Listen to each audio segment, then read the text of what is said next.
ग्वालियर चंबल में कांग्रेस को सिंधिया का विकल्प नहीं मिल पाया है। कमलनाथ लगातार इसकी कोशिश में हैं, लेकिन कहा यह जा रहा है कि संभाग में सिंधिया का संबल शायद ही कोई बन पाए। तो सवाल है, ऐसे में कांग्रेस 2023 की लड़ाई कैसे लड़ेगी? संभाग को साधना कांग्रेस के लिए क्यों जरूरी है?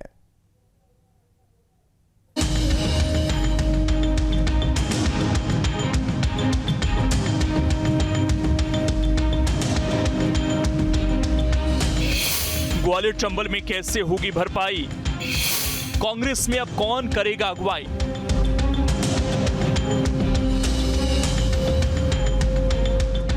वैसे तो ये सवाल तभी से उठने लगे थे जब सिंधिया अपने समर्थकों के साथ बीजेपी में गए थे, लेकिन चूंकि अब विधानसभा चुनाव में वक्त कम बचा है, ऐसे में कांग्रेस के लिए सवाल टेंशन बढ़ाने वाले हैं। हालांकि कमलनाथ अब तक संभाग का 2 से 3 बार दौरा कर चुके हैं, लेकिन अब तक संभाग में किसी नेता को आगे नहीं किया, या यूं कहें कि सिंधिया का विकल्प कोई नहीं मिल रहा। अब सवाल है कि आखिर ग्वालियर चंबल में सिंधिया का विकल्प क्यों जरूरी है? तो बताया जा रहा है कि संभाग को बाहरी नेताओं का कंट्रोल पसंद नहीं, बाहरी नेताओं को चुनावी मैनेजमेंट रास नहीं आता। उपचुनाव में बाहरी नेताओं के पास मैनेजमेंट था, स्थानीय नेताओं को कम तरजीह मिली, इसीलिए उपचुनाव में कांग्रेस की हार हुई थी। ऐसे में इस कमी को पूरा किए बगैर बीजेपी को टक्कर देना संभव नहीं। देखिए, जब भी किसी पॉलिटिकल पार्टी से कोई कद्दावर नेता जाता है, हालांकि उसका फर्क तो पड़ता है, लेकिन एक नए लीडर को जन्म देना पड़ता है। पार्टी को इसके बारे में सोचना पड़ेगा। ग्वालियर चंबल संभाग में 2020 में जो बाईपोल्स हुए सिंधिया के जाने के बाद, अगर उनमें कांग्रेस का परफॉर्म देखें तो इतना खराब परफॉर्म नहीं था।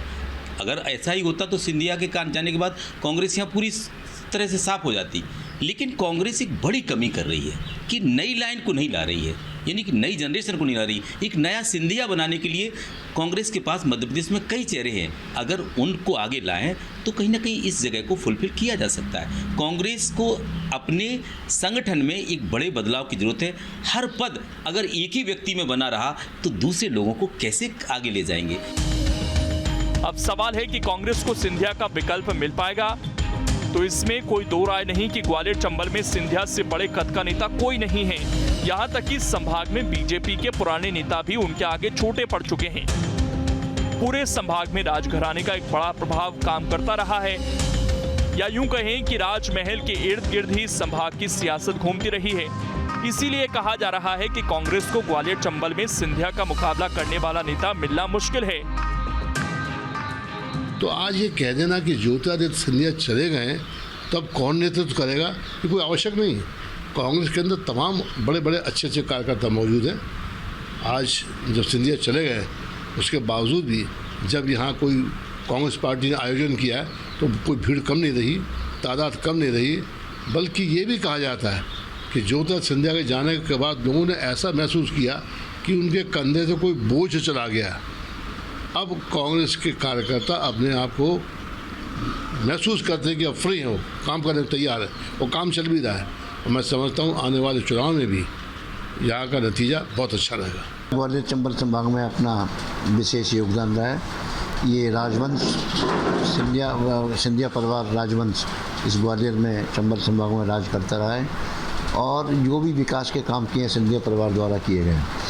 मैं तो कहता हूँ ग्वालियर चंबल संभाग के अलावा पूरे प्रदेश में, चाहे मंदसौर हो, रतलाम हो, उज्जैन हो, अशोकनगर हो, सब जगह सिंधिया जी ने विकास के काम किए हैं। और ऐसी स्थिति में जब काम होते हैं, जब विकास होता है, तो फिर चाहे कोई भी नेता आ जाए दूसरी पार्टी का, वो उनके सामने नगण्य हो जाता है। तो मैं समझता हूँ चाहे 2023 का चुनाव हो, चाहे लोकसभा का 2024 का चुनाव हो, कमलनाथ जी क्या, दिग्विजय सिंह जी क्या, ये कोई भी नेता आके सिंधिया जी को चुनौती नहीं दे सकता। अब सवाल है कि आखिर कमलनाथ का ग्वालियर चंबल में इतना फोकस क्यों है? इसके कई कारण हैं।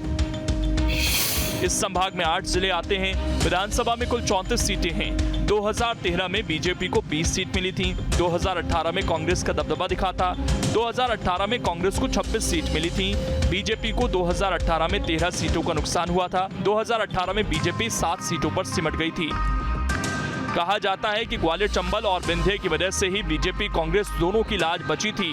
ग्वालियर चंबल में जीत से कांग्रेस का पलड़ा भारी हुआ था, लेकिन विंध्य में नुकसान से बहुमत के आंकड़े में थोड़ी कमी रह गई थी। तो वहीं विंध्य में जीत से बीजेपी की प्रतिष्ठा बच पाई। इसीलिए कांग्रेस ग्वालियर चंबल की जमीन को मजबूत करना चाहती है, क्योंकि अगर यहां 2018 जैसी स्थिति नहीं रही तो 2023 में सत्ता की राह मुश्किल हो सकती है। ज्योतिरादित्य सिंधिया के कांग्रेस छोड़ने के बाद ग्वालियर चंबल अंचल में पार्टी का बड़ा नुकसान हुआ है। फिर भी कांग्रेस अभी तक कोई बड़ा चेहरा सामने नहीं ला पाई है। कांग्रेस के कुछ विधायक ऐसे हैं जो अपने आप को सिंधिया बनाने की कोशिश तो कर रहे हैं, लेकिन पार्टी में ही उनका विरोध होने लगता है। ऐसे में एक बड़ा चेहरा केवल जयवर्धन सिंह हैं, जिनका नाम अभी लिया जा रहा है। ऐसा इसलिए क्योंकि उनके पिता पूर्व मुख्यमंत्री दिग्विजय सिंह की अभी भी ग्वालियर चंबल संभाग में एक अच्छी पकड़ मानी जाती है। फिर भी कांग्रेस पार्टी अगर ऐसा नहीं करती है तो एकमात्र विकल्प कमलनाथ ही बचते हैं, जो पूरे प्रदेश के साथ साथ ग्वालियर चंबल संभाग की भी जिम्मेदारी संभाल सकते हैं। Vinod Sharma, news state.